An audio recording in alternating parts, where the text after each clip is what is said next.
Hola amigos, un saludo desde Iglesia Navarra, el programa informativo de la Diócesis de Pamplona y Tudela.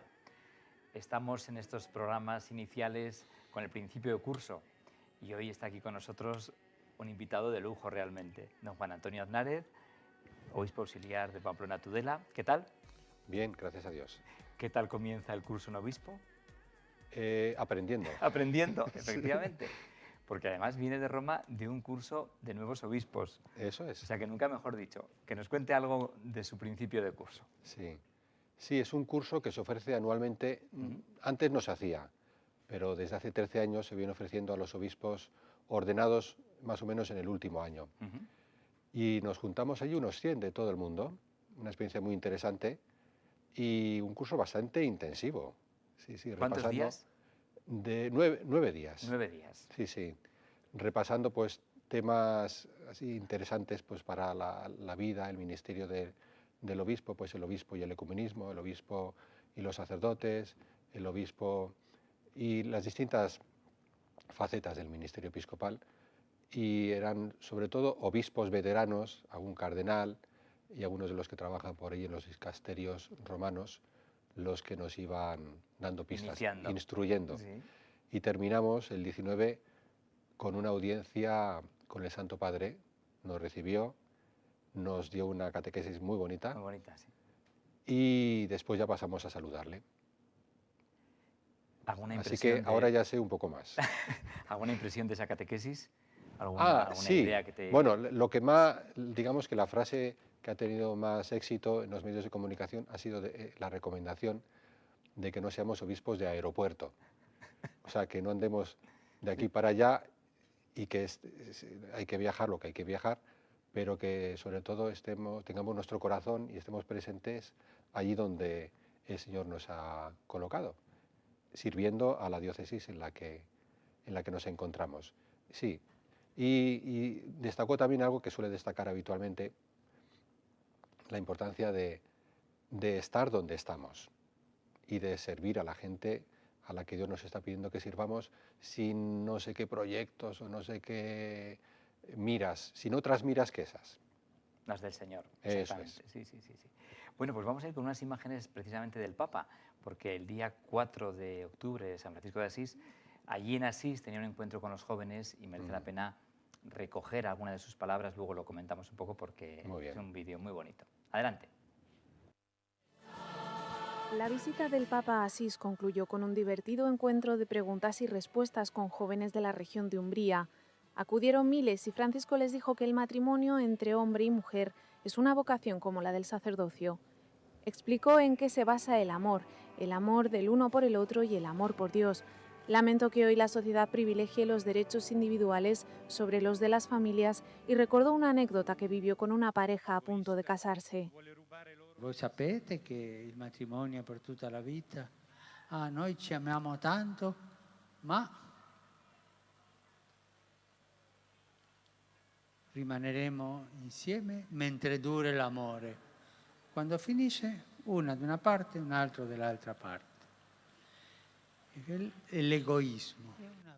El Papa les dijo que casarse es correr un riesgo, pero invitó a los jóvenes a no tener miedo de dar ese paso y a confiar en que Dios les acompañará. También preguntaron cómo reconocer la propia vocación. El Papa respondió que cada uno vive su propia experiencia cuando Dios llama y que no se puede prever. Como el matrimonio, la vocación religiosa es para toda la vida. Una volta ho sentito un seminarista bravo, che diceva io voglio diventare prete, ma per 10 anni, dopo la penso un'altra volta. Ma è la cultura del provvisorio.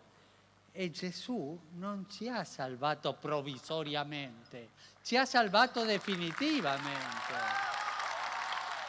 Cuando le preguntaron cómo hablar de Dios, el Papa les interrogó sobre cómo viven su fe en casa o con los amigos y les recordó unas palabras de San Francisco. Predicate sempre il Vangelo e se fosse necessario anche con le parole. Ma come? Si può predicare il Vangelo senza le parole? Sì, con la testimonianza. Primo la testimonianza, dopo le parole. Antes de subir en el papamóvil, Francisco saludó personalmente a decenas de jóvenes. Muchos de ellos le entregaron cartas personales, quizá con la esperanza de que les responda por escrito o con una de sus famosas llamadas telefónicas. Magnífico, ¿verdad? El Papa con esa expresividad suya. ¿Le ha gustado, don Juan? Por supuesto, sí, sí, sí. Sí, tiene un don especial. Cada papa tiene sus carismas y su personalidad y su historia personal. Y tenemos un gran papa, sí, sí. Sí. De su mano estamos comenzando el curso. Lo hemos citado mucho en las Jornadas del Pueblo de Dios. Hemos tenido ahora, esta semana pasada, lunes, martes, miércoles, el viernes en Tudela, nuestra Iglesia diocesana abre sus puertas al regalo de la fe. Unas jornadas espléndidas. El primer día, el abad de Huerta de Soria, la oración en la Iglesia, la vida contemplativa. El segundo día estaba Monseñor Ricardo Blázquez, retos y propuestas para la Iglesia de hoy a la luz de la Lumen Gentium. El tercer día, nuestro arzobispo, nuestra Iglesia diocesana, abre sus puertas al regalo de la fe. ¿Qué resumen o qué ha resonado, don Juan, en estas Jornadas del Pueblo de Dios, inicio del curso pastoral de Navarra? Sí, sí, es una realidad que ya son 35 años, efectivamente, que vale la pena dar a conocer, que vale la pena aprovechar también cada vez que arranca el curso pastoral, y la idea es, pues, ayudar, digamos que ofrecer orientaciones y trayendo gente competente en distintos campos, competente desde el punto de vista evangélico. Y este ha sido el caso, porque efectivamente fue muy interesante tanto lo que nos dijo el padre abad Isidoro sí, sobre la oración, y además, claro, un hombre que se dedica a esto y con un gran realismo también. Igualmente lo que nos dijo Monseñor Blázquez, don Ricardo Blázquez, a propósito de la Iglesia y la importancia de la comunión, como es digamos que una de las realidades que mejor nos ayuda a entender la novedad del Concilio Vaticano II. O sea, cómo se entiende todo desde la comunión. La Iglesia está en función de la comunión con Dios y entre nosotros, y la Iglesia está llamada a ser ella misma comunión. Muy interesante. Y don Francisco, pues también muy interesante, en un tono muy personal y muy experiencial. De experiencia, sí, sí. Efectivamente. Pues abordando pues, los temas pues una serie de cuestiones que están en marcha ya, de iniciativas, y animando pues eso a empezar este curso con energías y apoyados en el Señor. En alguna de las conferencias él mismo nos hablaba de 3 pilares: el pilar de la oración, el pilar de los sacramentos y el pilar de la caridad, es decir, de la vida de comunión, Sí, que también de la vida en Cristo, que diría San Pablo, la vida unidos a Cristo. Sí, efectivamente. En este marco del inicio de curso vamos a tener, si Dios quiere, este miércoles una mesa redonda sobre el dinamismo, las claves del dinamismo del Vaticano II. Y don Miguel García Andía, vicario de Mendialde, profesor del CSET, va a ser el que modere esa mesa redonda. Actuarán Monseñor Gabriel Ricci Alberti, es vicedecano de la Facultad de Teología de San Dámaso de Madrid. También estará don Pablo Pérez López, catedrático de Historia Contemporánea de la Universidad de Valladolid, y don José Ramón Villar Saldaña, profesor y director del Departamento de Teología Sistemática de la Universidad de Navarra. En el contexto de este Congreso Internacional de Teología en torno al Vaticano II, claves históricas, doctrinales y pastorales. El lunes, martes, miércoles en la Universidad de Navarra, este próximo congreso. Yo creo que este año de la fe que culminamos ahora, con las claves del concilio, puede hacer mucho bien, y en torno a los arciprestazgos también los sacerdotes estamos trabajando en esa misma línea. Igual podíamos informar un poco, don Juan, del estudio, del trabajo de los sacerdotes en los arciprestazgos. Sí, sí. Sí, este es un tema en el que también se ha insistido especialmente don Ricardo, algo obvio. Estamos celebrando, por así decir, el cumpleaños, las bodas de oro del inicio del del Concilio Vaticano II, entonces que vale la pena volver a los documentos o leerlos si nunca se han leído, porque tienen una riqueza particular. O sea, la palabra del concilio no es cualquier palabra, o sea, todos los obispos de la Iglesia Católica, presididos por el Papa, y mantienen una frescura increíble, que aguanta muy bien el paso del tiempo. Entonces, nos han invitado a volver a los documentos, a no hablar de oídas sobre los documentos. Y nosotros abordamos en concreto los sacerdotes la Presbyterorum Ordinis, ¿no? Este año sí. Este año. Se hizo o sea, la idea era ir cada año retomando, releyendo, comentando uno de los grandes documentos del Concilio Vaticano II. Ya se hizo con la Dei Verbum, con la Sacrosanctum Concilium. El año pasado, sí. Y este año abordaremos la relectura de la Presbyterorum Ordinis, es decir, el documento que habla sobre la vida de los sacerdotes, la vida y el ministerio de los sacerdotes. Y bueno, confiamos en que eso nos ayude también a renovar nuestra vocación, a reavivar el carisma que hemos recibido. Muy bien. Vamos con un tema de actualidad. Este domingo, precisamente, en Tarragona, tendrá lugar la beatificación de 522 mártires de la persecución religiosa en la Segunda República, en España. Y allí estarán 104 obispos españoles y es una conmemoración, bueno, de triunfo de la fe, de la fidelidad de la fe, un amor mayor que la vida. Vamos con unas imágenes de una sierva de María que nos habla del testimonio de una hermana suya y después comentamos un poco este acontecimiento. Adelante.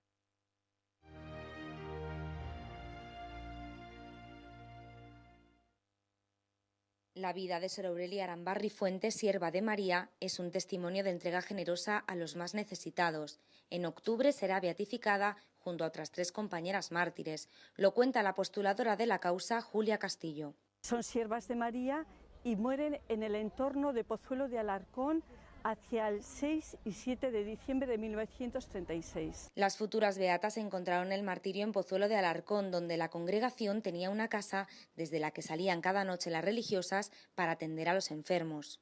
Estas 4 hermanas participan del carisma de las siervas de María y se dedican al cuidado de los enfermos a domicilio, preferentemente a domicilio y sobre todo en los momentos que es más difícil para la familia, que suele ser la noche, ¿no?, de soledad para el enfermo y de necesidad de descanso para la familia. Entonces tomamos la responsabilidad de cuidar a los enfermos y estas 4 hermanos hacían eso, sí. Entonces es una coronación de dar la vida hasta derramar la sangre por testimoniar esa fidelidad a Cristo y de amor a los hermanos. Un testimonio de amor que sigue teniendo plena vigencia hoy en día. Completamos algunos datos de este acontecimiento. 522 mártires españoles durante la persecución religiosa ocurrida durante la Segunda República. El total de los beatificados será, por tanto, 1.523, de los que ya 11 son santos. Recordamos que solo entre sacerdotes, seminaristas, religiosos y religiosas fueron martirizados en dicha persecución religiosa un total de 6.832 personas consagradas. Ahora serán beatificados 3 obispos, 97 sacerdotes, 3 seminaristas, 412 religiosos y 7 laicos. Entre ellos, de nuevo, habrá un importante número de mártires nacidos en Navarra, un total de 29, 12 hermanos maristas, 3 hijas de la caridad, 2 religiosos de los Sagrados Corazones, 2 claretianos, 2 redentoristas, 2 hermanos de las escuelas cristianas de La Salle, uno de ellos laico, 2 benedictinos, 2 hospitalarios de San Juan de Dios, un capuchino y una sierva de María, de la que hacíamos referencia hace un momento.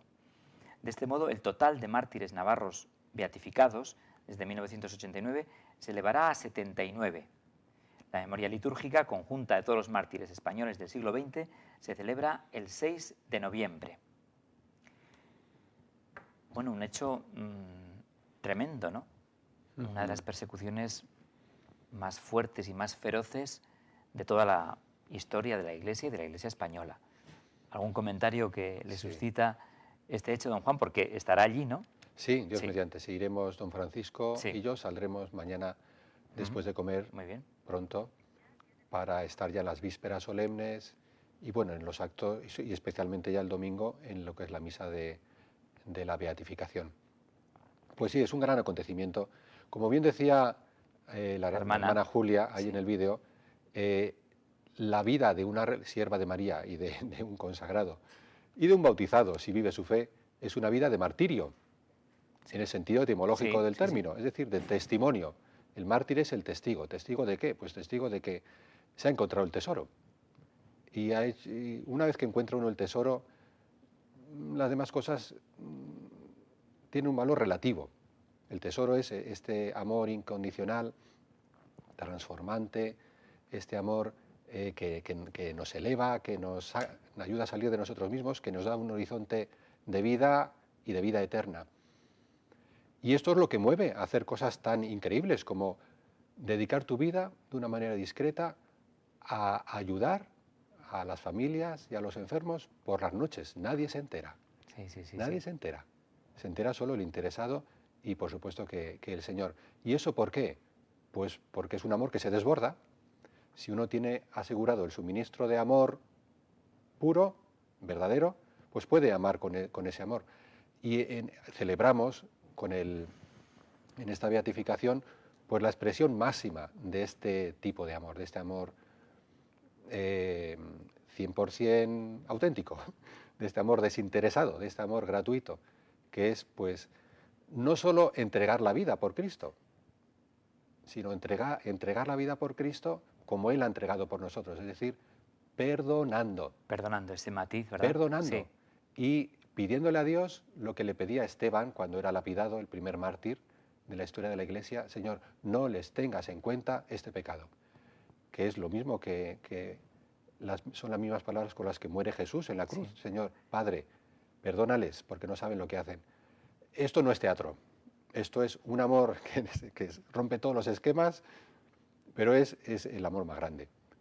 Y es admirable y es un testimonio que vale la pena conocer las vidas de estas personas, pues para imitarlas en lo que tiene de búsqueda de la verdad, de búsqueda del verdadero amor, y una vez que lo has encontrado, de rendición, de rendición a este amor, sí. y de puesta al servicio de la causa del reino, del anuncio de esta buena noticia. Don Jaume Pujol, arzobispo de Tarragona, ha salido al paso de algunas críticas en entorno social. Sí. Las beatificaciones no van contra nadie, no tienen la menor connotación política. No son de ningún bando, de ningún partido, no son, en el contexto de la guerra civil, es una persecución religiosa y fueron martirizados no por estar en un bando concreto, sino por su fe, por su vocación consagrada, por su vocación sacerdotal. Sí. Los verdugos, para entendernos, serían más o menos conscientes de ello, tendrían mayor o menor responsabilidad, pero ahí no entra la Iglesia. La Iglesia en lo que entra es en el testimonio de amor de estos jóvenes, de estas jóvenes, y que no mueren odiando, ni mueren por no sé qué causa ajena a lo que es su vida de servicio a la Iglesia, al hombre y al plan de Dios. No tenían otro interés, sí. No había otro interés y a la Iglesia, insisto, no le interesa otra cosa que dar gracias a Dios, porque es un don. Siempre se ha dicho que la sangre de los mártires es semilla de nuevos cristianos, y confiamos mucho también en el testimonio, la fuerza de este testimonio y la fuerza de su intercesión. No hablamos de gente extinta, de gente que ya no existe. Efectivamente, sí. La fe nos ayuda a tener una esperanza fundada en que están vivos, más vivos que nosotros. Efectivamente. Y que nos quieren y podrán ayudarnos mucho en esta labor que se nos presenta, sí, de anunciar de nuevo el Evangelio, de vivirlo sin medias tintas, de vivirlo, pero no de una manera forzada, no, para nada, no, como lo han vivido ellos. O sea, hasta el extremo de entregar la vida y de morir dando vida. Dando vida. Don Francisco, nuestro arzobispo, precisamente se fijaba en este matiz de una vida que culmina en el perdón. Y vamos con unas imágenes suyas, de manera que en la presentación del Día del Domum, que ya lo tenemos en la semana siguiente, podamos ahí escucharle. Pues tienes que aportar lo que puedas. ¿Que puedes poquito? Pues lo importante es que cada uno aporte lo que tenga. Yo creo que esto es lo más hermoso de lo que significa la fe más caridad. Creer de verdad que Dios nos ama y en ese amor dar todo lo que podamos a los demás. Efectivamente, el próximo domingo, el Día del Domum, todas nuestras comunidades cristianas estarán haciendo un esfuerzo precisamente por ayudar a los más desfavorecidos y contribuir al anuncio del Evangelio en esas iglesias jóvenes de misión. Navarra, que siempre ha ido a la cabeza y sigue yendo, tiene ese horizonte misionero en nuestras comunidades. Un comentario así al acabar el programa de cara a futuro, don Juan. Sí, bueno, pues esta es una realidad muy hermosa, la del Domum, y como bien decía ahora don Francisco, pues en ese día se nos invita, bueno, siempre, en ese día se nos recuerda la importancia de no mirarnos solo a nosotros mismos, de no quedar solo encerrados en los límites de nuestra parroquia, de nuestro grupo de fe, ni siquiera de la diócesis, ni siquiera de España, ni siquiera de Europa, sino tener un corazón y una mente católicas, es decir, responsables y conscientes de que la preocupación, la misión que el Señor nos ha encomendado y de anunciar el Evangelio a todas las gentes, bautizándolas en el nombre del Padre y del Hijo y del Espíritu Santo y enseñándoles a guardar todo lo que yo os he mandado, no es exclusiva de nadie. Eso a todos nos incumbe. Entonces, es verdad que hay gente admirable que está en primera línea, que son los misioneros, están en primera línea. Pero claro, ellos han sido enviados por sus comunidades, por sus diócesis, y es importante que no nos desentendamos de ellos. Efectivamente, sí. Y nosotros podemos colaborar, estamos llamados a colaborar en todos los órdenes, en el orden económico, en el orden espiritual, pidiendo por los misioneros, pidiendo por la misión, pidiendo por las gentes que están escuchando el Evangelio o que están acercándose a la iglesia, que están pidiendo ser bautizados. Y pues sí, vale la pena. Y además tenemos un tesoro en Navarra, que es San Francisco Javier, copatrono con Santa Teresa del Niño Jesús, de las misiones. Y se nota. Y vale la pena el mantener esta sana costumbre y esta tensión. Sí, esta tensión misionera, esta preocupación misionera. Y también desde el punto de vista económico, sí, porque claro, lo que son, es verdad que hay otras realidades eclesiales que se preocupan, por ejemplo, pues de la cuestión más asistencial o de educación. Sí, social, ¿no? Sí. Ahí está, por ejemplo, Manos Unidas. Y esta otra, igual de preciosa, se fija en un aspecto no menos importante, que es el pan de la palabra, o sea, el dar a conocer a Cristo. Hablar de Cristo, que tú y yo conozcamos a Cristo o no, no es intrascendente, es algo, lo podemos decir por experiencia, es algo decisivo en la vida de las personas, sin quitarle nada a todas las demás labores que muchas veces los mismos misioneros llevan a cabo. Muy bien, pues estas palabras ponen ya como el broche de oro de nuestra conversación. Muchísimas gracias. Gracias, don Juan, por estar aquí con nosotros en este arranque del curso y nos veremos muchas más veces en televisión, en nuestras comunidades y en nuestras parroquias. Adiós y hasta pronto. Hasta la semana que viene. Gracias.